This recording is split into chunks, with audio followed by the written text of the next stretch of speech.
கல்வி டிவி வழங்கும் இலவச இணையவழி கல்வி சேவையினூடாக இணைந்து கொண்டிருக்கிற அனைத்து மாணவ செல்வங்களுக்கும் எனது இந்நேர வணக்கத்தை கூறிக்கொண்டு நாங்கள் தரம் 11 காப்போத சாதாரண பரீட்சை எதிர்கொள்கிற மாணவர்களுக்கான கடந்த கால வினாக்கள் பாஸ் பேப்பர் கேள்விகள் விஞ்ஞான பாடத்தில் செஞ்சு கொண்டு வரோம். நாங்கள் கடந்த வகுப்புகளில் 2017ஆம் ஆண்டுக்கான எஸ்ஏ பாட் ஸ்ட்ரக்சர் பாட்டெல்லாம் செஞ்சாங்க. இன்றைக்கு நாங்கள் புதுசாக 2016ஆம் ஆண்டில் வந்த ஒரு எஸ்ஏ பகுதியில் உள்ள ஒரு கேள்வி ரைட்.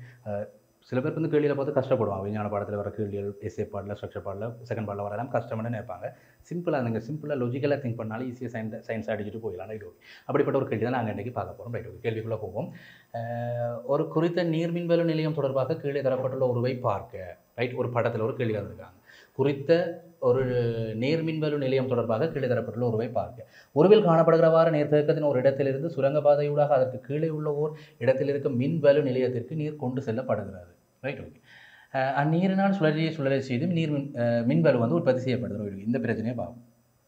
Right okay. இப்போ நீர்த்தேக்கம்னு ஒன்று இருக்கிறாங்க. இவர் தான் நீர்த்தேக்கம். ரைட். இங்கே வந்து தண்ணியை போட்டு தேக்க வச்சிருக்கு. ரைட். இந்த இடத்துல தண்ணி இருக்குது. இவர் வந்து இங்கே அணையை போட்டு மறைச்சிருக்காரு. நீர்த்தேக்கத்தை மறைச்சி கிடக்கு. அணையை போட்டு ஸ்டாப் பண்ணி கிடக்கு. Right okay. இவர் வந்து அணை.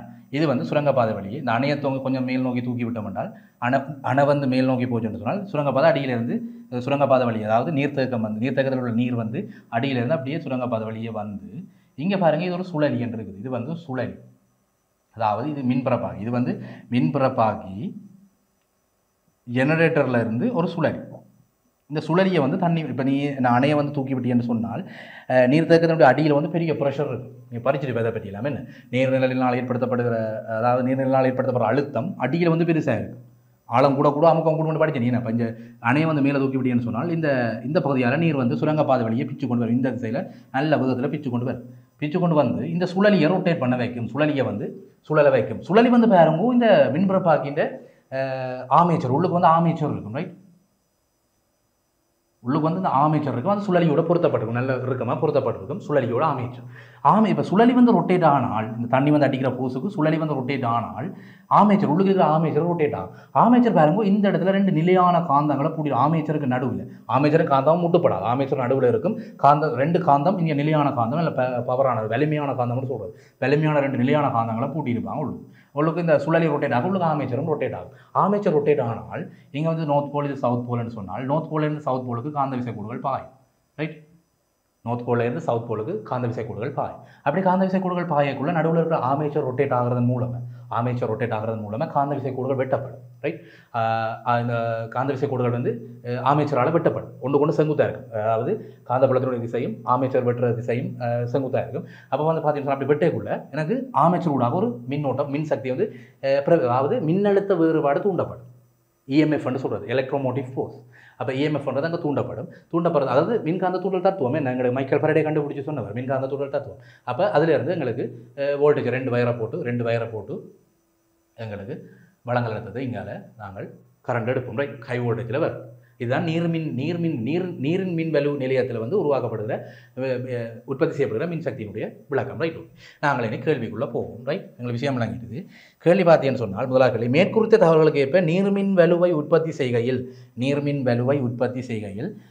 நடைபெறும் சக்தி நிலை மாற்றத்தை எழுது. உண்மையாக இங்கே என்ன சக்தியாக மின்சக்தி தான் எங்களுக்கு வரப்போகுது. கடைசியாக ஃபைனலாக எங்களுக்கு என்ன இந்த இடத்துல மின்சக்தி தான் வரப்போகுது. அது எப்படி வரப்போகுது என்றால் இங்கே பேர் நீர்த்தேக்கம். ஆரம்பம் வந்து நீர்த்தேக்கம். ரைட். இந்த அணையை வந்து துறந்து விட்டா இது வந்து அணை தான். இந்த அணையை போட்டு என்ன அணையை வந்து நீ துறந்து விட்டால் அடியில் வந்து நீரில் இருக்கிற அழுத்தம் காரணமாக நீர்நிலால் அடிப்பகுதி நீர்த்தேக்கத்தின் அடிப்பகுதியில் வந்து பெரிய அளவு அழுத்தம் இருக்குது. அந்த அழுத்தம் காரணமாக அந்த அணையை துறந்து பிச்சு கொண்டு தண்ணி நல்ல வேகத்தில் வருது. இந்த வேகம் வந்து ஹை லெவலில் இருக்குது. இந்த இடத்துல சுரங்கப்பாதை வழியை வர தண்ணியினுடைய வேகம் அது போய் இந்த சுழலியை அடித்து சுழலியை ரொட்டேட் பண்ணி உங்களுக்கு ஆமேச்சர் சுழலை செய்து நிலையான ரெண்டு காந்தங்களில் ஆமேச்சர் சுற்றினால் காந்த விசை கூடுதலை கடத்தி வெட்டினால் அந்த இடத்துல இஎம்எஃப் தூண்டப்படும். அதாவது மின்னியக்க விசை தூண்டப்படும். அப்போ அந்த ரெண்டு வயரை போட்டு அந்த இடத்துல ஹை வோல்டேஜை உருவாக்கி கொள்ளக்கூடிய மாதிரி இருக்குது. இதுதான் விளக்கம். ரைட். இப்போ பார்த்தீங்கன்னு சொன்னால் இப்போ என்ன மாதிரி சக்தி மாதிரி நடக்குது கடைசி ஃபைனலில் மின்சக்தி வரும். ரெண்டு வயரை போட்டு மின்சக்தி நாங்கள் எடுத்துக்கொள்வோம். அது எப்படி அந்த சக்தி வருதுன்னு இருக்கிறான். என்ன மாதிரி அந்த சக்தி நிலை மாற்றம் நடந்ததுனால் முதலாவது நீர்த்தேக்கத்தில் உள்ள நீரின் அழுத்த சக்தி. முதலாவது இங்கே இருக்கிறது நீர்த்தேக்கத்தில் உள்ள நீர். இது உயரமான இடம் பாருங்க. சுழலி இந்த ரொட்டேட் பண்ணுற இடத்துல இருந்து இந்த இடத்த பாருங்க ஒரு பெரிய உயரமான இடம். என்ன அந்த ஹை இருக்குது, ஒரு உயரம் இருக்குது.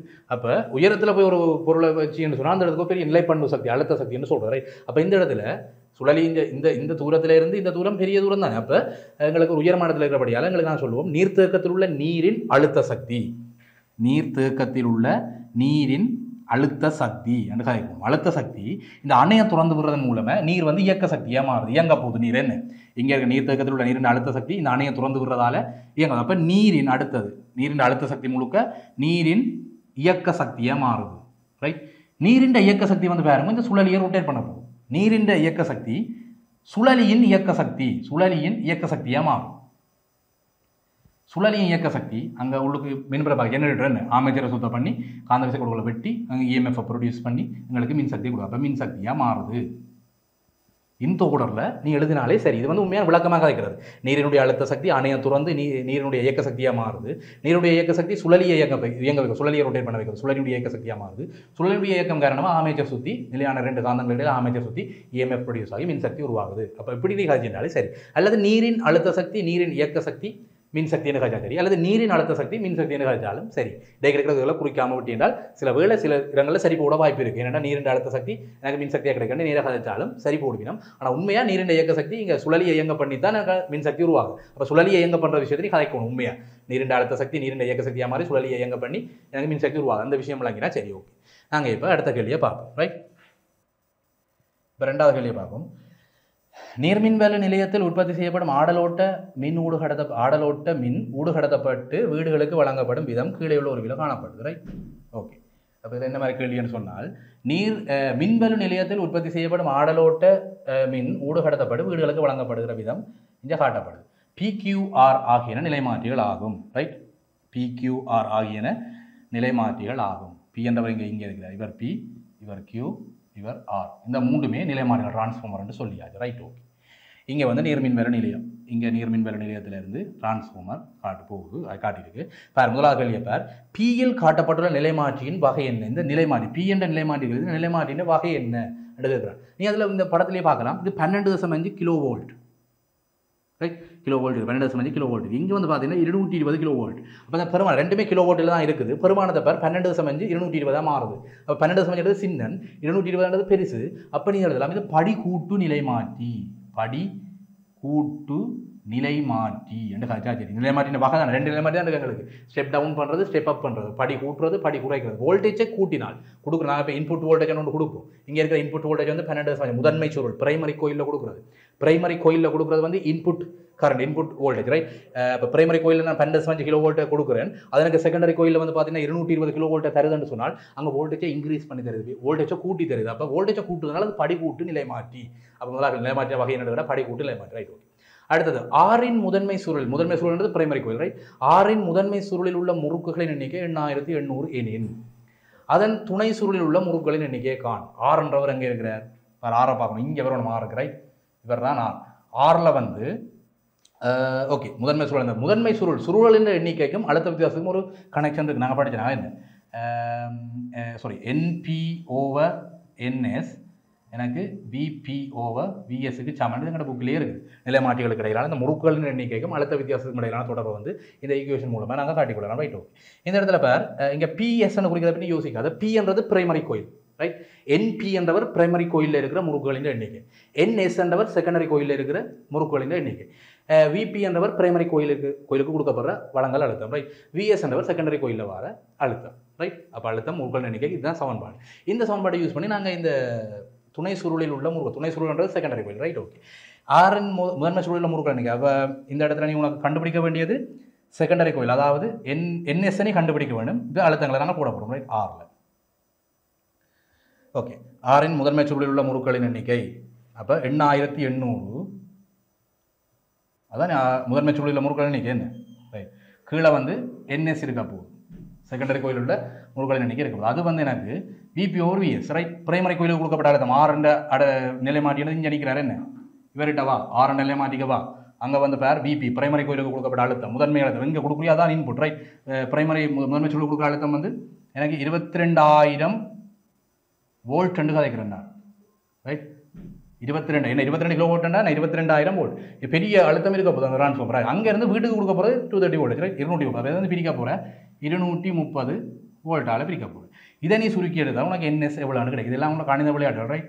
செகண்டரி கோயிலில் இருக்கிற முறுக்குகளின் எண்ணிக்கை எவ்வளோ வரும் ரைட். ஓகே, இதை சுருக்கினா நீ சுருக்கி பாரு 92 கிடைக்கும்.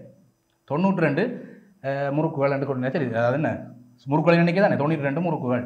அப்போ செகண்டரி கோயிலில் இருக்கிற முறுக்குகளின் எண்ணிக்கை என்ன கேட்டால் 92 முறுக்குகள்னு காய்ச்சினா சரி. எப்படி வந்தது NP/NS வந்து VP/VS அது அந்த சமன்பாடை யூஸ் பண்ணி நாங்கள் செகண்டரி கோயிலில் இருக்கிற முறுக்குகளின் எண்ணிக்கையை கண்டுபிடிச்சிடும் ரைட். ஓகே, இப்போ நாங்கள் அடுத்த பீப்பாடு கேள்விக்கு போவோம். நல்ல கேள்வி ஒன்று கேட்டிருக்கான். 230 வோல்ட் அளவை பயன்படுத்தி நீரை வெப்பமாக்குவதற்கு ஒரு வீட்டில் பயன்படுத்தப்பட்ட XY என்னும் இரு ஒத்த ஒழுங்கமைப்புகள் கீழே காணப்படுது ரைட். ஓகே, இங்கு வயலில் அமிழ்ப்பு வெப்பமாக்கி மிக ஆழமாக அமழ்த்தப்படுது. அமிழ்ப்பு வெப்பமாக்கின்றது நீ வீட்டில் தேத்தண்ணியாத்தைக்குள்ள ஹீட்டரை யூஸ் பண்ணுவதானே.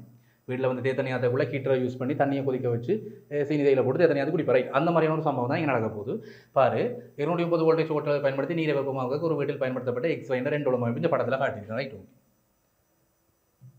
இந்த படத்தை எக்ஸ் என்ற ஒரு ஒழுங்கமைப்பு Y என்ற ஒழுங்கமைப்பு ரைட். இப்படி ரெண்டு சந்தர்ப்பம் காட்டப்படுறது. இங்கே வந்து பார்த்தீங்கன்னா வயில் அமிழ்ப்பு வெப்பமாக்கி மிக ஆழமாக அமழ்த்தப்படும் அந்த கருத்தையுமே சொல்லிவிட்டாங்க. படத்துல விளாங்க Y என்றவர் இவரில் வந்து பார்த்தீங்கன்னா கீட்டரை வந்து அடியில் நல்ல ஜொக்குண்டு அடிப்பகுதி வரைக்கும் கொடுத்து கிடக்கு கீட்டரை முட்டை பண்ணியிருக்கிறேன். இங்கே ஏ பகுதி எக்ஸில் வந்து பார்த்தீங்கன்னு சொன்னால் கீட்டர் வந்து கொஞ்சம் மேலே டொப்பில் இருக்கிற ரைட். அப்போ கீட்டர் வந்து கொஞ்சம் மேலே வச்சு கொதிக்க வைக்கிற ஒரு சந்தர்ப்பம்.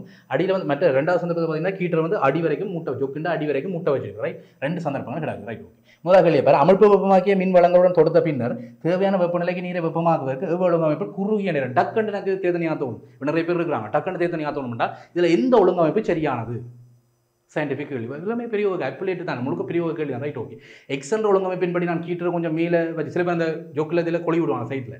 இப்போ கொஞ்சம் மேலே தூக்கி கொண்டிக்கு. இன்னொரு சில பேர் வந்து பார்த்தீங்கன்னா அடியில் நல்லா முட்டை வைப்பாங்க. இதில் எது பொருத்தமானது விஞ்ஞானம் படிச்சு நீ கதைக்கணும் என்ன நீட்டாக கதைக்கணும். அப்போ எது வந்து இதில் பொருத்தமானது இது வந்து எனக்கு வேலைக்கு டக்குண்டு இப்போ நிறைய பேர் வந்தாலும் டக்குன்னு நான் தேத்தனி ஆத்தணும். அப்போ எப்படி கீட்டரை வச்சா தேத்தனி ஆத்தணும் டக்குண்டு ஆத்தப்பட மட்டும் கேட்டால் நான் தெளிவாக கதைப்பேன். இந்த வை அடியில் முட்டுப்பட்டால் அடியில் முட்டுப்படும் வரைக்கும் நான் கீட்டரை வச்சா மட்டும்தான் எனக்கு டக்குண்டு குதிக்க மட்டும் நான் கதைப்பேன். எவ்வளோ நேரம் எடுக்குது ரைட். ஓகே, அப்போ நான் வையண்டில் கதைப்பேன். வையண்ட ஒழுங்கமைப்பில் தான் டக்குன்னு எடுக்குது. இங்கு ஒரு பாத்திரத்தில் உள்ள நீர் மற்ற பாத்திரத்தில் உள்ள நீரிலும் பார்க்க விரைவாக வெப்பமாக அடுத்து சும்மா சயின்ஸ்ன்றது சும்மா சடைஞ்சு ஒடுக்கக்கூடாது ரைட். எக்ஸும் வையும் இதில் எது வந்து டக்குண்டு குதிக்க மட்டும் கேட்டால் வையண்டு சும்மா சடைஞ்சு ஒடுக்கக்கூடாது. காரணம் சொல்லுவோம் ஏன் அப்படியே இதில் எக்ஸில் வச்சா ஏன் டக்குண்டு குதிக்காது ஏன் லேட் ஆகுது காரணம் சொல்லுவோம் ரைட். பாருங்கோ இந்த அமிழ்ப்பு கீட்டர்ன்ற பயன்பாடு மெயின் கீட்டர்ன்றது என்ன செய்ய போகுதுன்னு கேட்டால் இந்த கீட்டர்ன்ற வயரில் வந்து நீங்கள் ஒரு மின்சக்தியை இன்புட் பண்ணுவேன் எலக்ட்ரிக்கல் எனர்ஜியை இன்புட் பண்ணுவேன். அதே மாதிரி இந்த கீட்டருக்கும் அப்படி தான் கீட்டர்ன்ற இன்புட் வந்து நீ கொடுக்க போகிறது எலக்ட்ரிக்கல் எனர்ஜி ரைட். மின்சக்தியை இங்கே கொடுக்க போகிறாய். மின்சக்தியை கொடுத்து தண்ணியை சூடாக்க வேணுமென்றால் வெப்ப சக்தி வேணும். தண்ணியை சூடாக்க வேணுமென்றால் வெப்ப சக்தி வேணும். அப்போ மின்சக்தியை கொடுத்து வெப்ப சக்தியை வேண்டுறாய். இந்த சுருள் நிக்ரோம் கம்பி சுருளால் எனக்கு வெப்ப சக்தியை வேண்டுறாய். அந்த விஷயம் அடிப்படையாக விளங்க வேணும். அது மாதிரி இந்த கீட்டருக்கும் அப்படித்தான் கீட்டர்ண்டா அப்படித்தான் மின்சக்தியை இன்புட் பண்ணி வெப்ப சக்தியை இந்த இடத்துல சுருளில் வெப்ப சக்தியை வேண்ட போகிறாய் ரைட். அந்த விஷயம் விளங்கிட்டு இந்த வெப்ப சக்தி தான் பாருங்க தண்ணியை கொதிக்க வைக்க போகிறார். அந்த விஷயம் விளங்கும். கரண்ட் வந்து தண்ணியை கொதிக்க வைக்க அது விளங்கும். தண்ணிக்கு கரண்ட் வந்து விளங்குதா தண்ணியில் உன கை வச்சு தண்ணியில் கரண்ட் அடிக்கும். ஆனால் இந்த இடத்துல பேர் மின்சக்தி வந்து வெப்ப சக்தியை மாறுது. சக்தி வந்து ஒரு இடத்துக்கு மாறும் படிச்சாங்களே என்ன. அப்போ வெப்ப சக்தி தான் பாருங்க தண்ணியை கொதிக்க வைக்க கரண்ட் தண்ணியை கொதிக்க வைக்காது. கரண்ட் வந்து தண்ணியை கரண்ட் தண்ணிக்கு கரண்டை கொடுத்தீங்கன்னா கரண்ட் தண்ணி ஃபுல்லாக கடந்துப்படும் அது ஹீட் ஆகாது ரைட். அப்போ மின்சக்தி முழுக்க வெப்ப சக்தியாக மாறினா தான் இந்த வெப்ப சக்தி தான் அங்கே தண்ணியை கொதிக்க வைக்க போகுது ரைட். இப்போ பேர் இந்த எக்ஸெண்ட் ஒழுங்கமைப்பு பேர் கீட்டர் கொஞ்சம் மேலேயா நிற்குது. கீட்டர் கொஞ்சம் மேலேயா நிற்குது. இப்போ பேர் இந்த மேலே நிற்கிறதுனால இந்த சுருள் தானே வெப்பத்தை உருவாக்க போகும். இந்த சுருளில் வந்து மின்சக்தி உள்ளுக்களை கரண்ட் உடைகள் நெக்ரோம் கம்பி சுருளில் பெரிய தடை இருக்கும். தடை காரணமாக வெப்பம் உருவாகி தான் அதை கொதிக்க வைக்க போகுது ரைட். ஓகே, அப்போ இந்த இடத்துல எவ்வளவு தண்ணியும் தான் முதல் சுடும். குவளையின் உள்ள மேலே உள்ள பகுதி மட்டும்தான் முதல் சுடும். இது இயல்பானி விளங்கி கொள்ளக்கூடியது விளங்க மீசியா ரைட். அப்போ மேல் பகுதியில் இருக்க சுருள் இருக்கிறபடியால் நீ சும்மா நோமலாக புரிஞ்சுவார் எந்த தண்ணி முதல் சுடும். அடியில் இருக்க தண்ணி சுடுமா மேலே இருக்க தண்ணி தான் முதல் சுடும். அது மட்டும் இல்லாமல் பாருங்க கொஞ்சம் மேலே இருக்கிறபடியால் இந்த கம்பிலையும் சூடு இருக்கும். இந்த கம்பி ரெண்டு கம்பி இருக்கല്ലോ இந்த கம்பி ரெண்டு கம்பிலையும் சூடு இருக்கும் வெப்பம் இருக்கும்.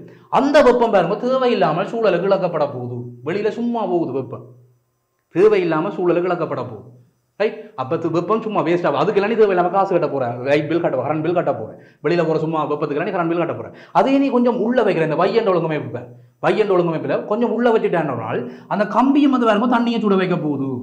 மறு அடியில் வந்து வரும்போது முதல்ல வந்து அடியில் உள்ள தண்ணி தான் வெப்பமாக போகுது. அடியில் உள்ள தண்ணி வெப்பமாகி மேலே போய் பிறகு மேலே உள்ள தண்ணியை அது தண்ணி சேர்ந்து சூடாகும். அப்போ வெப்பமான தண்ணி மேலே உள்ள தண்ணியையும் சூடாகும், கீட்டலேருந்து வர வெப்பம் சேர்ந்து சூடாக டபுள் வேலை நடக்க போகுது. அதே நேரத்தில் சூழலுக்கான வெப்ப அளவு குறைவாக இருக்கும். இதோட ஒப்படைக்க அதோட சூழலுக்கான வெப்ப அளவு குறைவாக இருக்கும். அப்போ நீ கிளியராக காய்க்கணும். இந்த இடத்துல வையண்ட ஒழுங்கமைப்பில் இந்த இடத்துல வந்து தண்ணி அடிப்பகுதியில் தண்ணி முதல் சூடாகும், அந்த சூடான தண்ணி மேலே போய் மேலே இருக்கிற தண்ணியை சேர்த்து சூடாகும். அப்போ டக்கண்ணுங்களுக்கு ஈஸியாக கொதிச்சிடும். உடன்காவகை ஓட்டம் டக்கண்ணு நடக்கும். உடன்காவகை ஓட்டம் வெப்ப தண்ணி படிச்சு வெப்பம் இடமாற்றப்படுகிற முறை உடன்காவகை ஓட்டம் எனக்கு டக்கண்ணு நடக்கும். டக்குன்னு தண்ணி கொதிக்கும், ரொட்டேட் ஆகும். நீ பார்த்து தண்ணி கொதிக்க கேட்குறேன். அப்போ டக்குன்னு எனக்கு இது கொதிச்சிடும். ஆனால் இது வந்து லேட் ஆகும். ஏன்னா சூழலுக்கு பெரிய வெப்ப இழப்பு நடக்க போகுது. அப்போ கொஞ்சம் நிறைய நேரம் எடுக்கும் இந்த தண்ணி கொதிக்கிறதுக்கு. இது ரொட்டேட் ஆகி இது மேலே போகும். அப்புறம் மேலே போய் அது அடியில் தண்ணி தானே வெயிட் கூட. மேலே உள்ள தண்ணியை விட அடியில் உள்ள தண்ணி தானே வெயிட் கூட. ஏன்னா பூமி பிடிச்சலுக்கு அப்போ டோட்டல் அப்போ அடியில் தான் அழுத்தம் கூட இருக்கும். முதல்ல அடியில் உள்ள தண்ணி கொதிச்சா தான் எனக்கு ஈஸியாக டக்குன்னு கொதிச்சிடும் மொத்தமாக. ரைட். அப்போ இந்த முறை தானே எனக்கு பொருத்தமானது. வேறு சூழலுக்கான வெப்ப இழப்பும் குறைவு இந்த இடத்துல. அப்போ அதை நீ கதைச்சுட்டா சரி. ரைட். ஓகே. வெப்பமாக காரணத்தை சுருக்கமாக வளர்க்க. ரைட். அதை கதைச்சுன்னா சரி. அடுத்த மூன்றாவது கேள்வியை பார்ப்போம். மிக விரைவாக நீர் வெப்பமாக்கப்படும் ஒழுங்கமைப்பில் உள்ள மிக விரைவாக வெப்பம் எங்கே ஒழுங்கமைக்க போதும்? ரைட். இந்த நமக்கு அழிச்சுக்காரன் அப்போ கிடைக்கிற விளங்கும். ரைட். சரி. ஓகே. மிக விரைவாக நீர் வெப்பமாக்கப்படும் ஒழுங்கமைப்பில் என்றால் இந்த இடத்துல இதெல்லாம் மிக விரைவாக ஒழுங்கமைக்கப்படும் காய்ச்சப்படும் பையன் காய்ச்சப்படும். ரைட். ஓகே. ஒழுங்கமைப்புள்ள பாத்திரத்தில் 27 பாகசியில் இருக்கும் 1.5 கிலோ நீர். அப்போ இந்த இருக்கிற தண்ணி வந்து 1.5 கிலோ தண்ணி. தண்ணியினுடைய மேஸ் திணிவு வந்து 1.5 கிலோகிராம். ரைட். 1.5 கிலோ தண்ணி கிடக்கு. அதில் வெப்பநிலை வந்து 27 பாகசி. தீட்டா வந்து 27 பாகசி. ரைட். ஓகே. 27 பாகசியில் இருக்கும் 1.5 கிலோ தண்ணீரை அமிழ்ப்பு வெப்பமாக ஹீட்டரை பயன்படுத்தி ஒரு மின் வளங்களோட ஒரு ஹீட்டரை வந்து உள்ள விட்டுட்டு மின் வளங்களை இங்கே கொடுக்குறார். மின்னோட்டத்தை மின் வளங்களை கொடுக்குறார். ரைட். ஓகே. ஏற்பாடு கேள்வி. அந்நீர் 97 பாகசிக்கு வெப்பமாக்கப்பட்டதெனில் அந்த தண்ணி வந்து கொதிக்க வைக்கப்படுது. நீரின் கொதியில் 100 பாகசி. ஆனால் அவங்க 97 பாகசியில் எங்களை தேத்தனியாகிறது காணும் வெளியில் எடுத்துப்படுறாரு. அப்போ இந்த உயர்ந்தபட்ச வெப்பநிலை தீட்டா வந்து 97 பாகசி ஆகும் வரைக்கும் வெப்பமாக்கப்படுது. வெப்பநிலை வந்து 97 பாகசி ஆகிற வரைக்கும் இந்த தண்ணியை வந்து கொதிக்க வைக்கிறார். ரைட். ஓகே. கணக்கு. நீரின் மூலம் உறிஞ்சு கொள்ளப்பட்ட வெப்பத்தின் அளவை காணும். தண்ணியால் உறிஞ்சப்பட்டது. தண்ணி தான் வெப்பத்தை உறிஞ்சப்பட்டது. இது வந்து வெப்பத்தை தரும். ஹீட்டர் வந்து வேறவோ மின் சக்தியை வெப்ப சக்தியாக மாற்றி தரும். அதை உறிஞ்சி எடுக்கப்படுற தண்ணி. அதான் தண்ணி சூடாகும். இவர்கிட்ட இருந்து வெப்பத்தை அவர் வேண்டுறார். ஹீட்டர்கிட்ட இருந்து வர வெப்பத்தை இந்த மின்சக்தி இந்த நீர் வந்து வேண்டுறார். அதனால தான் தண்ணி சூடுவது. அப்போ தண்ணி வந்து எவ்வளோ வேண்டியிருப்பேன், எவ்வளோ உறிஞ்சி இருப்பேன். ரைட். அதுதான் எனக்கு எவ்வளோ வெப்பத்தை உறிஞ்சி இருப்பார்ன்றதான் கதை. ரைட். இது நாங்கள் வெப்பத்தினால் வந்து வெப்பம் சம்பந்தமான பாடத்தில் ஒரு ஈக்குவேஷன் படித்தாங்க. Q = mc தீட்டான. ரைட். ஓகே. நான் அதில் போட்டு காட்டுறேன். Q = mc தீட்டான ஒரு சமன்பாடு படித்தாங்க. ரைட். ஓகே. இந்த சமன்பாடு நான் உனக்கு தெளிவாக போட்டு காட்டுறேன். Q = mc theta. ரைட். வெப்பத்தின் அளவு தான் வேணும். எனக்கு திணிவு தேவை. தண்ணியை தானே கொதிக்க வைக்க வர. அப்போ தண்ணியை திணிவு தான் காய்க்கணும். 1.5 கிலோ. 1.5 கிலோ. ரைட். இன்டூ தண்ணியினுடைய தன்வெப்ப கொள்ளளவு. இந்த கேள்வியில் இருந்துருக்காங்க. தண்ணியின் தன்வெப்ப கொள்ளளவு 4200 ஜூல் கிலோகிராம் -1 கெல்வின் -1. அப்போ 4200 ஜூல் கிலோகிராம் -1 கெல்வின் -1. அடுத்து அதை பெருக்க போகிற வெப்பநிலை வேறுபாடு. வெப்பநிலை வேறுபாடு எப்படி இருக்குது? ஆரம்பத்தில் இருந்த வெப்பநிலை எவ்வளவு? 27 பாகசி. இப்போ இங்கே வந்து அடுத்தது எவ்வளோத்துக்கு வெப்பமாக போகிற இறுதி வெப்பநிலை எவ்வளவு? 97 பாகசி வரைக்கும் வெப்பமாக போகிறேன். இங்கே பாருங்க இந்த செல்சியஸினுடைய மாற்றம், அதாவது வெப்பநிலை வித்தியாசத்தினுடைய அந்த மாற்றம் வந்து நாங்கள் பாகசியில் கதைச்சாலும் கெல்வினில் கதைச்சாலும் உண்டு தான். ஏனென்றால் அது ஒரே அளவில் ஒரே தூரத்தை தான் அது கதைக்க போகும். வெப்பநிலையில் நீங்கள் படிச்சிருப்பீங்க என்ன விஷயத்து. இப்போ பாகசியில் வர்ற வெப்பநிலை வித்தியாசமும் அதே வெப்பநிலை வித்தியாசம் வந்து கெல்வினில் கதைச்சாலும் சமனாக தான் இருக்கும். என்ற ஒரே அளவு தூரத்தை தான் நாங்கள் கதைக்க போகிறோம். ரைட். ஓகே. அப்போ 27 பாகசி இங்கே 97 பாகசி வரைக்கும் கொதிக்க வைக்கப்படுறதுனால் வெப்பநிலை ஏற்பட்ட வித்தியாசம் 97 - 27. 97 27 கலைக்கணும்டா 70 வரும். ரைட். அப்போ 70 கெல்வின் நான் இங்கே கலைக்கணும். 70 கெல்வின் பாகசின்னு கதைச்சாலும் சரி கெல்வின் கதைச்சாலும் எல்லாம் உண்டு தான். ரைட். இதை சுருக்கி எடுத்தால் எனக்கு இழக்கப்பட்ட வெப்பம் அப்போ 1.5 தர 4200 தர 70 எவ்வளவு ஜூல். இதனை சுருக்கி எடுத்தால் உனக்கு வரும் எவ்வளவு சக்தியை வெப்பத்திலிருந்து தண்ணி எவ்வளவு சக்தியை உறிஞ்சி எடுத்ததுன்னு உனக்கு வரும். ரைட். 441,000 ஜூல். ரைட். 441,000 ஜூல். அப்போ 441 கிலோ ஜூல்னு சாய்க்கலாம். 441,000 ஜூல் அண்டு இந்த தண்ணி எவ்வளவு சக்தி வெப்ப சக்தியை எடுத்துருக்கோம்னு சாய்ச்சிட்டா சரி. ஓகே. நான் தொடர்ச்சி அடுத்த கிளே பார்ப்போம். அமிழ்ப்பு வெப்பமாக்கியின் வேல்யூ 1 கிலோவாட் ஆகும். மேலே குறிப்பிட்ட 97 பாகசி வெப்பநிலைக்கு நீரை வெப்பமாக்குவதற்கு எடுத்த நேரம் 8 நிமிடம் எனில் அந்நேரத்தில் அமிழ்ப்பு வெப்பமாக்கியின் மூலம் செலவிடப்பட்ட மின் சக்தியை காண். ரைட். ஓகே. அமிழ்ப்பு வெப்பமாக்கின்ற பவர் அமிழ்ப்பு வெப்பமாக்கி எவ்வளோ வேட்ஸ்னு காய்க்கிறான்? 1 கிலோவாட் அண்டா 1000 வேட்ஸ். ரைட். 1 கிலோவாட்னு காய்க்கிறான். இதில் காய்க்கிறேன். ரைட். அமிழ்ப்பு வெப்பமாக்கின வேல்யூ வந்து இங்கே சொல்லி போட்டான் 1 கிலோவாட் என்றால் 1000 வேட்ஸ். 1000 வேட்ஸ் உள்ள வேல்யூ பெருமானம் உள்ள ஒரு அமிழ்ப்பு ஒரு ஹீட்டர். ரைட். குறிப்பிட்ட 97 பாகசி வெப்பநிலைக்கு நீரை வெப்பமாக்குவதற்கு எடுத்த நேரம் டைம் 8 நிமிஷம். ரைட். 1000 பெட்ஸ் ஹீட்டரை பயன்படுத்தி 8 நிமிஷமாக தண்ணியை கொதிக்க வச்சுக்கிற 97 பாகசி வரைக்கும். ரைட். ஓகே. அந்நேரத்தில் அமிழ் வெப்பமாக்கி மூலம் செலவிடப்பட்ட மின்சக்தியை மின்சக்தியை வந்து பாருங்க ரெண்டு விதமாக கதைக்கலாம். ஒன்று சக்தி என்றாலே யூலில் கதைக்கலாம். உனக்கு அப்படி கதைக்க பிடிக்கலைன்னா கிலோவாட் ஹவரில் நேரடியாக காய்ச்சி கொடுத்து போகலாம். ஒரு இறங்க வைக்கலாம். ரைட், ஏன்னா மின்சக்தியை ரெண்டு அளவுகளில் அளக்கலாம். மின்சக்தி அளக்கிறது கிலோவாட் ஹவர்லையும் கதைக்கலாம். வீட்டுக்கு வர அந்த கரண்ட் லைட் பில் கட்டுவேன் அதெல்லாமே கிலோவாட் ஹவரில் கதைச்சி தான் கட்டுறது. ஒரு யூனிட் கரண்ட்ன்றது கிலோவாட், ஒரு கிலோவாட்டுக்கு சமம். அப்போ கிலோவாட் ஹவரில் கதைச்சு மின்சக்தியை கதைக்கலாம். கிலோவாட் ஹவர்ன்றது என்ன? வலுவ நேரத்தில் இருக்கிறது. வலு கிலோவாட்ன்றது வலு, அவர்ன்றது நேரம். அப்போ வலுவ நேரத்தில் வைக்கலாம் சக்தி தானே. வலுவ நேரத்தில் வைக்கலாம் சக்தி. அப்போ அது சக்தி தான், மின்சக்தி தான். எவ்வளவு சக்தியை நீ மின்சக்தியை பாவிக்கிறியோ அவ்வளவு காசு கட்டுறேன். ரைட், அதான் பிரச்சனை. அப்போ சிலோட மின்சக்தியை கணினா கேள்வி என்ன? மின்சக்தியை கணி அண்டா ஜூலில் கதைச்சாலும் சரி, கிலோவாட் ஹவரில் கதைச்சாலும் சரி. நாங்கள் எங்களை கிலோவாட் ஹவரில் என்ன கிலோவாட்டில் கதைச்ச முடியாது, கிலோவாட் ஹவர்லேயே கதைப்போம். ரைட், எனக்கு எவ்வளவு மின்சக்தி வேணும்? இப்போ E = PT என்ற ஒரு ஈக்குவேஷனை யூஸ் பண்ணலாம். E = PT, அதாவது சக்தி சமன் வலுதர நேரம். அந்த ஈக்குவேஷனை யூஸ் பண்ணி எனக்கு சக்தி தான் வேணும், வலு எவ்வளோ சொல்லிவிட்டார் 1 கிலோவாட். அப்போ 1 கிலோவாட் நான் போடுறேன் இன்ட்டு அவரில் காய்க்கணும். ஒரு 8 நிமிஷத்தை மணத்தியாலத்தில் காய்க்கணும்னா என்ன செய்யணும்? 8 நிமிஷத்தை மணத்தியாலத்தில் காய்க்கணும். வேண்டா 60 அளவு இருக்கும். அவ்வளவு 8 × 60 மணத்தியாலம். அப்போ 1 தர 8 × 60 மணத்தியாலம் அவ்வளோ தண்ணி சுருக்கி எடுத்து என்றால் உனக்கு கிலோவாட் ஹவரில் விட வரும். அப்போ E = 1 தர 8 × 60 கிலோவாட் ஹவர். 1 தர 8 × 60 கிலோவாட் ஹவர். அதை சுருக்கி எடுத்து என்றால்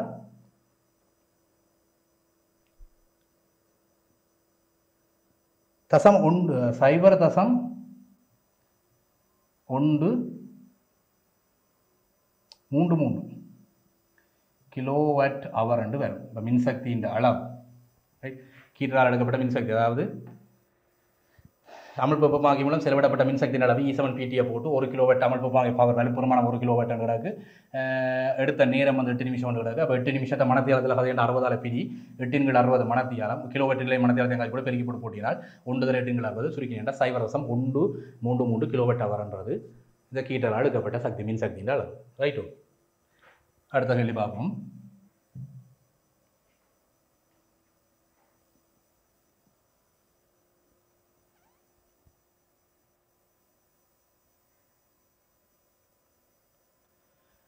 அவ்வீட்டில் ஒரு நாளுக்கு 4 தடவைகள் மேற்குறித்தவாறு நீர் வெப்பமாக்கப்படுகிறது. அவ்வீட்டில் உள்ளவர்கள் 30 நாட்கள் உள்ள ஒரு மாதத்துக்கு நீரை வெப்பமாக்குவதற்கு செலவிடப்படும் மின் அலகுகளின் எண்ணிக்கை. இங்கே வந்து கிலோவாட் ஹவரில் தான் கேட்கணும். மின் அலகுகளின் எண்ணிக்கை கிடக்கு. அப்போ நீங்கள் கிலோவாட் ஹவரில் தான் யூனிட் என்று கேட்கணும். மின் அலகுகள்ன்றது யூனிட். ரைட், அப்போ அவ்வீட்டில் ஒரு நாளைக்கு 4 தடவைகள் மேற்குறித்தவாறு நீர் வெப்பமாக்கப்படுகிறது. அவ்வீட்டில் உள்ளவர்கள் 30 நாட்கள் உள்ள ஒரு மாதத்துக்கு நீரை வெப்பமாக்குவதற்கு செலவிடப்படுகிற மின் அலகுகளின் எண்ணிக்கையை கணி. ரைட், இதுக்கு அந்த E = PT போட்டு தான் கதைக்க போகிறோம். ரைட், இதுக்கு நான் வந்து E = PT என்ற ஈக்குவேஷனை யூஸ் பண்ணி தான் கதைக்க போகிறேன். பாருங்க, செஞ்சு காட்டுறேன். ரைட், E = PT மின் அலகுகளின் எண்ணிக்கை கதைக்கணும். மின் சக்தியை கணிச்சா சரி. வலு மின் உபகரணம், அதாவது ஹீட்டருண்ட வலு எவ்வளவு? 1 கிலோவாட் இன்ட்டு ரைட் டைம் எவ்வளவு? 8 × 60 மணத்தியாலம். 8 × 60 மணத்தியாலம். அப்படி எத்தனை நாளுக்கு பயன்படுத்த போகிறேன்? ரைட், எத்தனை நாள்? ஒரு நாளில் வந்து பார்த்தீங்கன்னா 4 தரம் பயன்படுத்தி கீழே வடி விளக்கமாக எடுப்பேன். அவ வீட்டில் ஒரு நாளுக்கு 4 தடவைகள். அப்போ 4 தரம் இப்படி தண்ணியை கொதிக்க வைக்க போகிறேன். இதே மாதிரி 4 தரம் கொதிக்க வைக்க. அப்போ 4 தரம் இவ்வளவு பாருங்க. ஒரு நாளைக்கு அவர் எடுத்த கரண்ட், ஒரு நாளுக்கு அவர் எடுத்த கரண்ட் 1 கிலோவாட் அடுத்த 1 கிலோவாட் வலுப்பெருமானம் உள்ள ஹீட்டரை பயன்படுத்தி 8 × 60 மணத்தியாலம் ஒரு நாளைக்கு 4 தரம் பயன்படுத்துகிறார். அப்போ இவ்வளவும் வந்து ஒரு நாளுக்கு அவர் எடுத்தது. அப்படி 30 நாளைக்கு எடுத்தால் ரைட், அதான கேள்வி. 30 நாட்கள் உள்ள ஒரு மாதத்துக்கு எடுக்கிறார். அப்போ அதை இன்னொருக்கு 30 அளவு இருக்குது பெருக்கினால் அவ்வளவும் எனக்கு செலவிடப்பட்ட சக்தியை தரும். ஒரு மாதத்துக்கு அவர் எவ்வளவு யூனிட்டை பாவிச்சவர், மின்சக்தியை எவ்வளவு யூனிட் எடுத்தவர்னு வரும். அப்போ இதை பெருக்கினா நமக்கு கிடைக்கும் 120. இதை தட்டலாம் 120 2 தட்டலாம் 8 × 16. அப்போ 16 கிலோவாட்ஸ் ஹவர். அப்போ அடுத்தவர் மின்னலைகளினுடைய எண்ணிக்கை 16 கிலோவாட் ஹவர் அல்லது 16 யூனிட் என்று கொடுத்தாலும் சரி. உனக்கு யூனிட் எத்தனை யூனிட் எத்தனை யூனிட் பாவிச்சு நீ ஒரு மாதத்துக்கு இந்த கீட்டால் மட்டுமே 16 யூனிட் பாவிச்சிருக்கிறா. அந்த கணக்கு நீங்கள் கிலோவாட் ஹவரில் கதைச்சாலும் சரி, மின்னல்கள் எண்ணிக்கை தானே. கிலோவாட் ஹவரில் கதைச்சாலும் சரி, அது சக்தியை கதைக்கிறது. அல்லது நீ 16 யூனிட் என்று கொடுத்தாலும் சரி. ஏன்னா உனக்கு அலகுகள்லாம் கேட்டோம் எத்தனை அலகு. ஓகே, அப்போ இந்த கேள்வியை தொடர்ந்து நாங்கள் அடுத்த கேள்வியை பார்ப்போம்.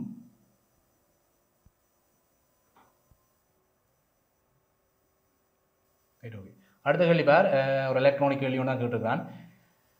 மின்னை பிறப்பிப்பதற்கு சூரிய கலங்களை பயன்படுத்துவதில் தற்போது அதிக கவனம் செலுத்தப்பட்டு வருகிறது. சூரிய கலங்கள்ன்றது என்ன? Solar system. ரைட், சோலரை யூஸ் பண்ணி நாங்கள் கரண்ட் எடுக்கலாம். அந்த விஷயங்கள் உங்களுக்கு தெரியும்.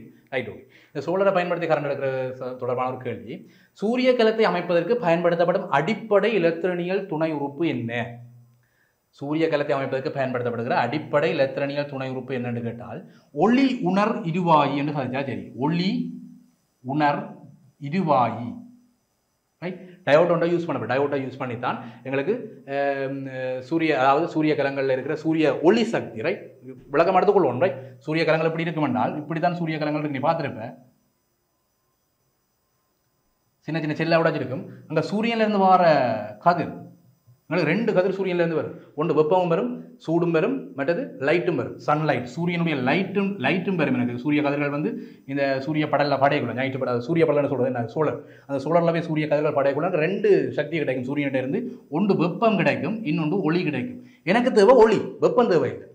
ரைட், இந்த சோழர்லேருந்து எப்படி கரண்ட் வருதுன்னு கேட்டால் சூரியனிட்டேருந்து வர ஒளி, மெயின் ஒளி, சூரியன்லேருந்து ஒளி வருது, அந்த லைட்டு தான் வந்து வேற இந்த செல்லுகளில் படும். சூரியன் லைட் வந்து இந்த செல்லுகளை படையக்குள்ள ஒளிக்கு சென்ஸ் ஆகக்கூடிய ஒளி உணர் இருவாய்களை அங்கே பொறுத்துவோம். அப்போ கேட்ட கேள்வி என்ன உன்னிட்ட, சூரிய கலத்தை அமைப்பதற்கு, அந்த சோழரை அமைக்கிறதுக்கு அடிப்படை இலத்திரனியல் துணை உறுப்பு என்று கேட்டால், அடிப்படை இலத்திரனியல் துணை உறுப்பு கேட்டபடியா நீ பிஎன் சந்தின்னு கொடுத்தாலும் சரி, அந்த கருவிக்கு என்ன பெயர், ஒளி உணர் இருவாயி அல்லது இருவாயி என்று கொடுத்தாலும் உனக்கு சரி போடும். ஓலெவல் தானே, உனக்கு பிரச்சனை இல்லை. அப்போ பிஎன் சந்தி தான் அடிப்படை. இந்த இருவாய்க்கு அடிப்படையே பிஎன் ஜங்ஷன் அல்லது பிஎன் சந்தி என்று குறிக்கும். பிஎன் ஜங்ஷன் தான் அடிப்படை துணை உறுப்பு. அந்த பிஎன் ஜங்ஷனை யூஸ் பண்ணி தான் எனக்கு இருவாய் டயோட் உருவாகுது. அந்த டயோட்னு கொடுத்தாலும் சரி, பிஎன் சந்தின்னு கொடுத்தாலும் சரி, உண்மையான விட ஒளிக்கு சென்ஸ் ஆகக்கூடிய டயோட், லைட்டை கண்டா சென்ஸ் ஆகும். அப்படிப்பட்ட டயோட் தான் இங்கே சூரிய கலத்தில் யூஸ் ஆகிறது. அது நிகழ்ச்சின்றா சரி. ஓகே, அடுத்தது 2வது கேள்வி. மேற்குறித்த துணை உறுப்பு மீது சூரிய கதிர்கள் படும்போது என்ன நடக்கும்? சிம்பிள் கேள்வி. மேற்குறித்த துணை உறுப்பு மீது, அதாவது அந்த ஒளி உணர்வு வாயில சூரிய கதிர்கள் படையக்குள்ள என்ன நடக்கும்? சூரியனுடைய ஒளிக்கதிர்கள் படைக்குள்ள என்ன நடக்கும்? ஒரு எலக்ட்ரோமோட்டிவ் ஃபோர்ஸ், ஒரு மிகச்சிறிய எலக்ட்ரோமோட்டிவ் ஃபோர்ஸ் உருவாக்கப்படும். அந்த ஒளி உணர் இருவாயில சூரியனுடைய ஒளி, சன்லைனுடைய லைட் படைக்குள்ள ஒரு மிக சிறிய அளவு மின் இயக்க விசை தூண்டப்படும். சிறிதளவு மின் இயக்க விசை தூண்டப்படும். அல்லது நீ இன்னொரு கேட்கலாம், சூரியனுடைய ஒளி சக்தி மின் சக்தியாக மாற்றப்படும். சூரியனுடைய ஒளி சக்தி வடிவாக வெப்பம் இல்லை, இங்கே சூரியன் வெப்பம் எனக்கு தேவையில்லை, சூரியனிடம் வர ஒளி தான் தேவை. ஒளி சக்தி, சூரியனின் ஒளி சக்தி மின் சக்தியாக மாற்றப்படும். இப்போ ஒளி சக்தி மின் சக்தி அமைக்கப்பட்ட சரி. அல்லது இன்னும் தெளிவாக சயின்டிஃபிக்காக கதை கொண்டு மாட்டால், சூரியனிடம் வர லைட் வந்து ஒரு சிறிய கலத்தில் போய் படைக்குள்ள கலத்தை உடைச்சு ஒரு சிறிய மின் இயக்க விசையை தோற்றுவிக்கும். அப்படி, அதாவது வோல்டேஜை தோற்றுவிக்கும், ஒரு சிறு அழுத்தம் மட்டும், மின் அழுத்தம் மட்டும் உருவாக்கும். அதுக்காக சரி. ஓகே, சூரிய படல் என்பது எவ்விதமாக அமைக்கப்பட்டுள்ள ஒழுங்கு 3வது கேள்வி. சூரிய படல் என்பது எவ்விதமாக அமைக்கப்பட்டுள்ள ஒழுங்கமைப்பாகும். அதில் ஒவ்வொரு செல்லும் எப்படி அமைக்கப்பட்டிருக்கு? ஒரு கலம் இருக்குது, ரைட், அது மாதிரி இன்னொரு கலம் இருக்குது, அது மாதிரி இன்னொரு கலம் இருக்குது, அது மாதிரி இன்னொரு கலம். அப்படி இருக்குது. நான் சொன்னால் சூரியனை லைட் படைக்குள்ள, செல்லில் போய் சூரியனை லைட் படைக்குள்ள அங்கே ஒரு எலக்ட்ரோமோட்டிவ் ஃபோர்ஸ், ஒரு சின்ன அழுத்தம் ஒன்று உருவாகும். நான் இப்போ 2 வோல்ட் வைக்கிறேன். 2 வோல்ட் அழுத்தம் உள்ள ஒரு கலத்தில் நிறைய கலம் இருக்குவாங்க. சூரிய கலத்தை பார்த்துருப்பேன், நிறைய கலம் இருக்கும். அதில் ஒரு சின்ன கலத்தில் வந்து 2 வோல்டேஜ் அழுத்தம் சூரியன் லைட் படுறதால உருவாக்கப்படுது. சுமார் கதைக்குது, உண்மையாக இல்லை, சுமார் கதைக்காக சொல்கிறேன். அது இன்னும் சின்னதாக தான் உருவாகும், ஆகச்சிறிய அழுத்தம் தான் உருவாகும். கிட்டத்தட்ட நான் நினைக்கிறேன் 0.7, ரைட், 0.7 வோல்டேஜ் தான் ஒரு கலத்திலிருந்து உருவாக்கப்படும். நான் சும்மா ஒரு விளக்கத்துக்காக கேட்குறேன். 2 வோல்ட் 2 வோல்ட்டுமே வராது, ரைட். அப்போ 2 வோல்ட்னு நான் சும்மா கதைக்காக, சின்ன ஒரு அழுத்தம் தான் வரும். நான் 2 வோல்ட்னு கதைக்க எடுக்கிறேன். 2 வோல்ட்னு எடுத்துறேன். அதில் வேறு ஒரு கலம் இருக்குது, 2 கலம் இருக்குது, 3 கலம், 4 கலம் இருக்குது. அப்போ 4 கலத்திலையும் இந்த 2 வோல்ட் படி எனக்கு 8 வோல்டேஜ் அழுத்தம் கிடைக்கும். 4 கலத்திலையும் 8 வோல்டேஜ் அழுத்தம் கிடைக்கும். ஒரு கலத்தில் 2 வோல்டேஜ் கிடைச்சா அது எப்படி இணைச்சா கிடைக்கும்? இன்னொரு விளக்கம் கேட்ட கேள்வியப்ப, சூரிய படல் என்பது எவ்விதமாக அமைக்கப்பட்ட ஒழுங்கமைப்பாகும். எப்படி இணைச்சா கிடைக்கும்? தொடர இணைச்சா கிடைக்கும். அப்போ சூரிய கலங்கள், சிறிய கலங்கள் ஒவ்வொன்றும் தொடராக இணைக்கப்பட்டுள்ள ஒரு ஒழுங்கமைப்பாகும். தொடராக இணைச்சா மட்டும்தான் கிடைக்கும். ஏன்? அழுத்தம் வந்து கூட்டுப்படும் தொடர இணைச்சால். சமாந்திரம் இணைச்சா என்ன நடக்கும்? ஒரு கலம், இன்னொரு கலம், அது மாதிரி இன்னொரு கலம், எல்லாத்தையுமே சமாந்திரம் இணைச்சு விட கிடைக்க போகிற விளைவுள்ள அழுத்தம் 2 வோல்ட் தான். ஒரு கலத்தில் 2 வோல்ட் வருதுன்றால், இந்த கலத்தில் இந்த 2 வோல்டேஜ் அழுத்தம் வருதுன்றால் சமாந்தரமாக அழுத்தங்கள் சமனாக இருக்கும். ஒரு மின் சர்க்கிட்டில் வந்து சமாந்தரமாக வந்து அழுத்தங்கள் சமனாக இருக்கும். ஆகவே எனக்கு விளைவுல கிடைக்க போகிறது 2 வோல்ட் தான். அப்போ அது பிரியோசனம் இல்லை, எனக்கு பிரியோசனம் இல்லை. எத்தனை கலத்தை வண்டி போட்டு சமாந்தரமாக போட்டாலும் எனக்கு 2 வோல்ட் தான் கிடைக்கும். இப்போ சமாந்தரமாக கிடைக்கிறதுல எனக்கு பிரியோசனம் இல்லை. ஆனால் தொடர இணைச்சு எனக்கு அழுத்தங்கள் கூடும், தொடர இணைக்கக்குள்ள அழுத்தம் கூடும். அப்போ எனக்கு பெரிய அழுத்தம் கிடைக்கும், ரைட். அப்போ பெரிய மின்னோட்டம் எனக்கு கிடைக்கும், வீட்டுக்கு பயன்படுத்தலாம். அப்போ அப்படின்னு கழிச்சு என்றால் சரி, தொடராக இணைக்கிறதுன்னு கழிச்சா சரி. மின்னை பிறப்பிப்பதற்கு சூரிய கலங்களை பயன்படுத்துவதன் ஒரு அனுகூலத்தை எழுது. சூரிய கலங்களை பயன்படுத்துறது ஒரு அனுகூலம். மின்னை பிறப்பிக்கிறதுக்கு கொண்டு வந்து பார்த்தீங்கன்னு சொன்னால் செலவு குறைவு. ஒரு சோழரை வண்டி போடுறதுக்கு மட்டும் தான் காசு, மற்றபடி அதுக்கு ஒரு காசும் செலவழிக்க தேவையில்லை. செலவு குறைவு. டீசல் வேண்டணுமோ, மண்ணெண்ணெய் வேண்டணுமோ, ஒன்று எரிபொருள்கள் ஒன்றும் தேவையில்லை. அப்படி கதைக்கலாம், ஒன்று செலவு குறைவு. இன்னொரு விஷயம் கதைக்கலாம், சூழலுக்கு வந்து மாசு இல்லை. சூழலுக்கு வந்து இந்த ஒரு வாகன புகைகளோ அல்லது புகை, இப்போ ஜெனரேட்டர் யூஸ் பண்ணி கரண்ட் எடுக்கலாம். ஜெனரேட்டர் யூஸ் பண்ணி கரண்ட் எடுக்கக்குள்ள நீ எண்ணெய் மண்ணெண்ணெய் ஊற்றணும், எரிபொருளை ஊற்றவும், எரிபொருள் எரிஞ்சு தான் ரொட்டேட் பண்ண போதும், ரைட். அப்போ எரிபொருளை ஊற்றணும், அதுக்கு செலவு வரும். அப்போ நிறைய அப்படி கதைக்கலாம். அல்லது நீ அந்த மண்ணெண்ணெய் ஊற்றுறால புகை வரும் வெளியில், கார்பன் ஆக்சைடு, ரைட்? அந்த கார்பன் ஆக்சைடு வெளியில் வந்து என்ன சூழலை மாசுபடுத்த நச்சு வாயுக்கள் உருவாகும். அப்போ அதால் அவங்களுக்கு ஒரு பாதகம் வரும். அப்போ கழிவுப் பொருட்கள் எதுவுமே வெளியேற்றாது. சூரிய கலத்தை போட்டுறதால கழிவுப் பொருட்கள் எதுவுமே வெளியேற்றாது. சூழல் நேயமானது, சூழலுக்கு மாசுபடுத்தாது. நிறைய உற்பத்தி செலவு குறைவு, பெருசாக செலவு இல்லை அப்படின்னு கேட்கலாம். செலவு பெருசாக குறைவு அப்படின்னு கழிச்சு முடியாது. ஏதாவது ஒரு அனுபவத்தை விட்டீங்கன்னா சரி. அப்போ இதான் இந்த விளக்கு நாங்கள் ஒரு விஷயம் அடுத்த கேள்வியில் பார்ப்போம். ரைட்? ஓகே, நாங்கள் வந்து 2016ஆம் ஆண்டு பேப்பரில் வந்து ஒரு ஸ்ட்ரக்சர் கேள்வி, ரைட்? ஒரு அமைப்பு கட்டுரை வகை வினா ஒன்றை நாங்கள் இன்றைக்கி உழைக்க போகிறோம். ரைட்? ஓகே, பாருங்க இந்த 4வது கேள்வி. பின்வரும் அலை வகைகளை கருது. கொஞ்சம் அலை வகைகள், அலைகள் அவற்றின் பயன்பாடு ஒரு பாடம் 11ஆம் வகுப்பு சயின்ஸில் இருக்குது, ரைட்? ஃபிசிக்ஸ் சைடில், ரைட்? ஓகே, அதில் வந்து பார்த்தீங்கன்னு சொன்னால் கொஞ்சம் கதிர்கள், அலைகள், கொஞ்சம் அலைகளை பற்றி காய்ச்சி. பின்வரும் அலை வகைகளை கருது. கலியூதா கதிர்கள், கேமா ரேஸ், செங்கல் கதிர்கள், கட்புல ஒளி, நுண்ணலைகள், ஒலி அலைகள், எக்ஸ்ரேஸ், களியொலி கலைகள், ரைட்? ஓகே, இப்படி கொஞ்சம் அலைகளை பற்றி காய்ச்சிருக்கிறேன், ரைட்? ஓகே, முதலாவது கழிப்பார் மேற்குறித்த அலைகளில் நெருக்கலுடனும் ஐயமாக்கல்னு சொல்றது, ஐயமாக்கலும் செலுத்தப்படும் அலை வகையை குறிப்பிட்டு. எந்த அலையில நெருக்கலும் நடக்கும், ஐதலும் நடக்கும்? நெருக்கமாயும் இருக்கும், ஐதலாக இருக்கும். எந்த அலையில? சவுண்ட் வேவ்ஸ் எதாக இருந்தாலும் கொடுக்கலாம். ஒலி அலைகள் இங்கே கிடக்கும். அப்போ ஒலி அலைகளை கொடுக்கலாம். ஒலி அலைகள். அதில் வேறு என்ன சொல்லலாம்? களியொலி அலைகள், ஒலி அலைகள், களியொலி அலைகள். ரெண்டில் எதை ஒன்றை கொடுத்தாலும் சரி, எதை ரெண்டை கொடுத்தாலும் சரி. ஒலி அலைகளும் களியொலிகளும் தான் நெருக்கமும் இருக்கும், ஐமையாக்களும் இருக்கும், ரைட்? அடுத்தது களியொலி அலை என்ற ஒரு விசேட இயல்பு எழுது. களியொலி அலைக்கு ஒரு ஸ்பெஷல் இருக்குது. என்ன ஸ்பெஷல் கேட்டால் ஒன்று ஹை ஃப்ரீக்வன்சி, அதாவது உயர்வான மீடுரன் கொண்டது. கிட்டத்தட்ட நான் நினைக்கிறேன் 20,000 ஹெர்ட்ஸை விட பெருசு, ரைட்? 20,000 ஹெர்ட்ஸ் மனிதனால இருக்கக்கூடிய கேள்தக வீச்சை விட பெருசு, உயர் மீடுரன் கொண்டதுன்ற ஒரு விசேட இயல்பு எழுதலாம். அல்லது இன்னொன்று எழுதலாம், நீ களியொலி அலைகளுக்கு ஸ்பெஷல் பண்பு இருக்குது. திண்மத்துக்குள்ளால நீ களியொலி அலையை அனுப்பினால், திண்மத்துக்குள்ளால் ஒரு களியொலி அலையை அனுப்பினால் திண்மத்தை தாண்டி அங்கே காற்றுல பயணம் செய்யாது. இப்போ ஒரு திண்மம் ஒன்று இருக்குது, அது வந்து திண்மம் பண்ணி யோசி. இந்த களியொலி அலையை நீ அனுப்புகிறேன், இதில் வச்சு களியொலி அலையை நீ அனுப்பினால் திண்மத்துக்குள்ளால் போன களியொலி அலை தாண்டி காற்றுல போகாது. அங்கால காற்று இருக்கல்லோ, அந்த காற்றுக்கு களியொலி அலை போகாது. அது ஒரு ஸ்பெஷல், களியொலி அலைக்கு இருக்கிற ஒரு ஸ்பெஷல், ரைட்? அப்போ அதை நாங்கள் எழுதி கொள்ளலாமே. ஒரு விசேட இயல்பு ஒன்று உயர் மீடுடன் உள்ளது, அல்லது திண்மத்தை தாண்டி வழியில்லாது பயணம் செய்யாதுன்னு காட்சினா சரி.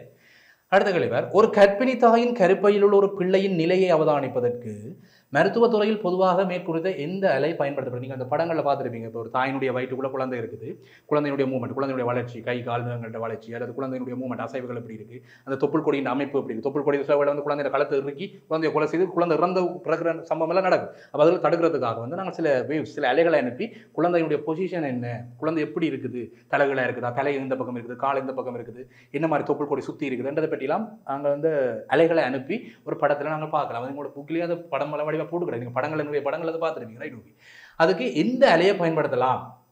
களியொலி அலையை பயன்படுத்தலாம். களியொலி அலை என்றே கிடக்குது, களியொலி அலைகள், அது சொல்ல களியொலி அலைகளை பயன்படுத்தலாம், ரைட்? ஓகே, நாங்கள் அடுத்த விஷயத்தை பார்ப்போம். மின்காந்த திரிசியத்தின் ஒரு பகுதி கீழே தரப்பட்டுள்ளது, ரைட்? மின்காந்த திரிசியத்தின் ஒரு பகுதி கீழே தரப்பட்டுள்ளது. கேள்விப்பார், ஏபி மற்றதங்கால கட்புல ஒளி, கலியூதா கதிர், சி கேமா ரேஸ், ரைட்? எவ்வளவும் கொடுத்துருக்குறாங்க.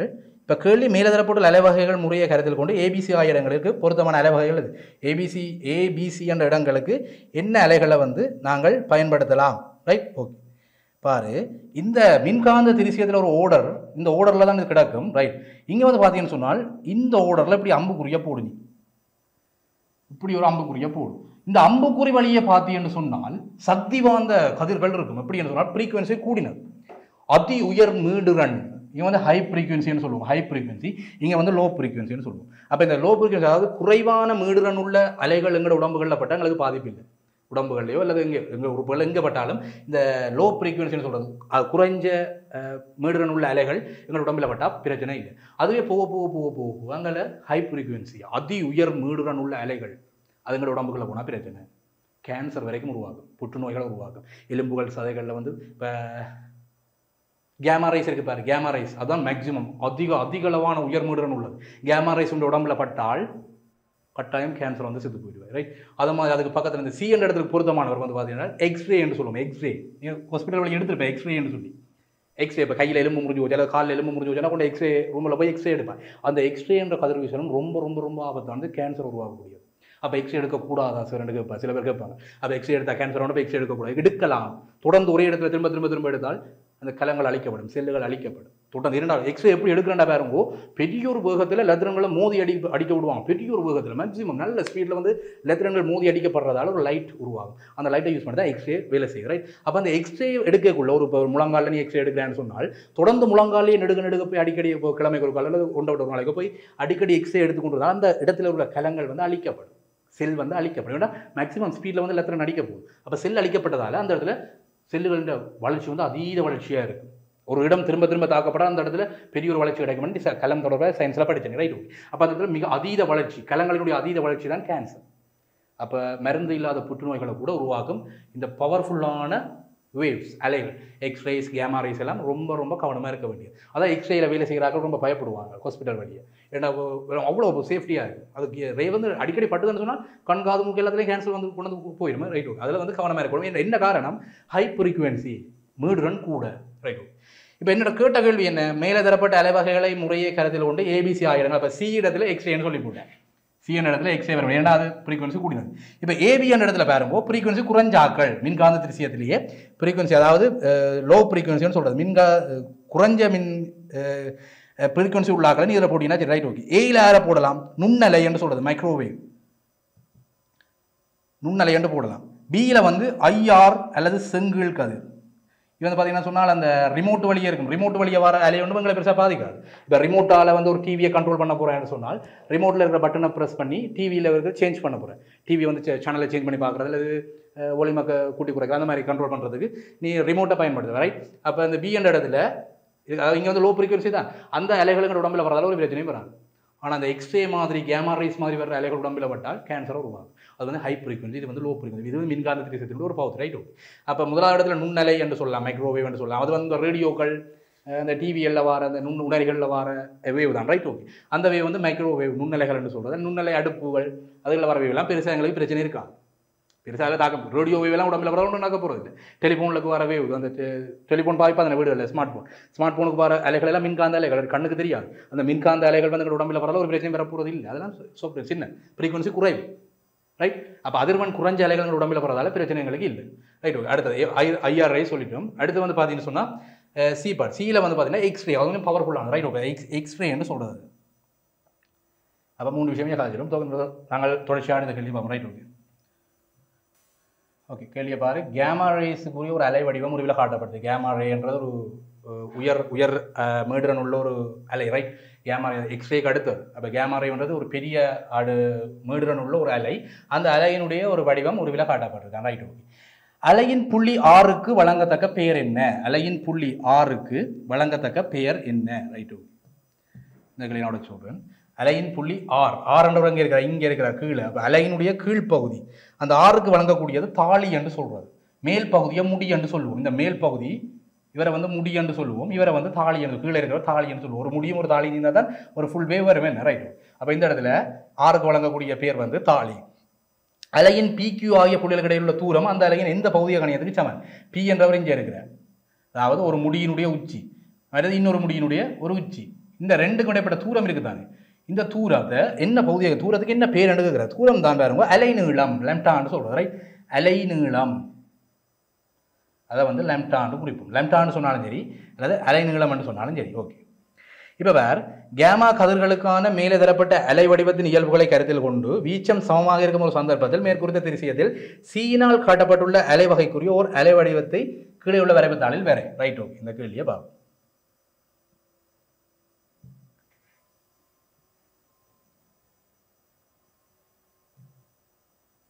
ரைட்? ஓகே. இங்கே சியில் வந்து யாரை கொடுத்துறாங்க? சியில் வந்து யாரை கொடுத்துறாங்க? எக்ஸ்ரே கொடுத்தாங்க. வடிவத்தை கேள்வி நாங்கள் என்ன சியில் உள்ள ஒரு எக்ஸ்ரேன்னு கொடுத்துறாங்க. பவர்ஃபுல்லான ஒரு அதீத மீடுரன் உள்ள ஒரு ஆள். ரைட்? கொஞ்சம் பவர்ஃபுல்லான அலை. இப்போ ஒன்று கேட்ட கேள்வி என்னென்னு கேட்டால், கேமா கதிர்களுக்கு மேலே தரப்பட்ட அலை வடிவத்தின் இயல்புகளை கருத்தில் கொண்டு வீச்சம் சமமாக இருக்குமா? அந்த பாயிண்டை நோட் பண்ணு. வீச்சம் சமமாக இருக்குதாம். வீச்சம் என்றவர் யார்? இந்த இதில் வந்து பார்த்தீங்கன்னு சொன்னால் வீச்சம் என்றவர் யார் என்று கேட்டால், இந்த பிரதான அச்சு இருக்குது பாருங்க, இந்த அச்சுக்கும் ஒரு முடி அல்லது ஒரு தாலி, ஒரு முடி அல்லது ஒரு தாலி, நான் முடி எடுக்கிறேன். இந்த முடி இந்த உச்சிக்கும் இதுக்கும் இடைப்பட்ட இந்த தூரம் இருக்குது தானே பாருங்க, இந்த தூரம் தான் வீச்சம். ரைட்? வீச்சம் இல்லை கன்ஸ்டன்ட், வீச்சம் மாறையில். அப்போ முடியினுடைய உயரத்தை மாற்றக்கூடாது. என்ன நடந்தாலும் முடியின் உயரத்தை மாற்றக்கூடாது. ரைட்? ஓகே. இந்த வீச்சத்தை மாற்றாமல் நான் வந்து இந்த அலையை வந்து எப்படி வரைகிறதுன்னு பார்க்க போகிறேன். கேமா ரேஸில் வந்து வீச்சத்தை மாற்றாமல் வந்து மின்காலத்தில் சீனா காட்டப்பட்டுள்ள அலைவடிவப்படி ஒரு அலைவடிவத்தை கீழே வரைவதால் வேறு வீச்சத்தை மாற்றக்கூடாது. ஆனால் ஃப்ரீக்வன்சியை வந்து குறைச்சிக்கிறோம். ஏன்டா இது கேமா ரேயில் இது நாங்கள் சீர போகிறதா இருக்குது எக்ஸ்ரே ரைட். எக்ஸ்ரே இருக்கிற போனால் எங்களோட ஃப்ரீக்வன்சியை வந்து கொஞ்சம் குறைச்சிக்கிறோம். ஃப்ரீக்வன்சியை குறைக்கணும்னா அலைநிலத்தை கூட்டணும். ஃப்ரீக்வன்சியை குறைக்கணும்னால் அலைநிலத்தை கூட்டவும். அப்போ அலைநிலத்தை கூட்டிக்கிறோம்னா சரி வீச்சத்தை மாற்றக்கூடாது. வீச்சம் எத்தனை படி 1 2 3 4 படிக்கு வீச்சம் இருக்குது. அப்போ 4 படிக்கு இந்த வேவனிக்கிறோனும் வீச்சத்தை மாற்றாமல் அலைநீளத்தை கூட்டினால் சரி. இப்படி 2 நிற்கிறனால சரி வடிவாக பார்த்துக்கிறோம். கொஞ்சம் இது வந்து நெருக்கலாக கிடக்கு. ஆனால் இது கொஞ்சம் ஐதாக்குறோம். ஏனென்றால் அது கேமா ரேஸ், இது எக்ஸ்ரே ரைட். எக்ஸ்ரே வந்து கொஞ்சம் ஐதாக இருக்கும். வீச்சத்தை வந்து இவ்வளோ உயரத்துக்கு இந்த உயரம் இருக்கும். அந்த உயரத்தையும் மாற்றாமல் கீறி விட்டிருந்தால் அந்த அலைவிடத்துக்கு ஒரு 2 ஒரு முடியும் ஒரு தாளைங்கிறனாலே சரி ரைட். ஓகே, இது தொடர்பான நாங்கள் தொடர்ச்சியாக அடுத்தடுத்த வகுப்புள்ள நாங்கள் அடுத்தடுத்த விஷயத்தை பற்றி கதைப்போம். ஓகே, நன்றி மாணவர்கள்.